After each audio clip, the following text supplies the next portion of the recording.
खड़ियाल अंचल बाहरिला नुआखाई लग्न आसंता 28 तारिख रे पश्चिम ओडिशार गणपर्व नुआखाई पालन हेबाकु थिबा बेले खड़ियाल अंचल आज लग्न धार्य करा जायछि।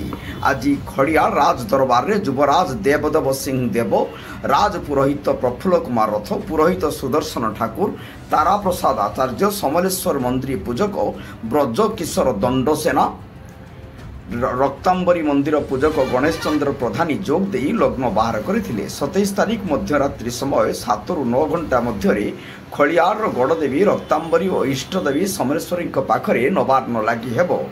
आर दिन 28 तारिख रे पूर्वाह्न 9:33 ରୁ 11:20 मध्य स्वाति नक्षत्रे तुलाचंद्रे शुक्ल जोगे बालक करणे अंचलवासी नुआ खाइबे।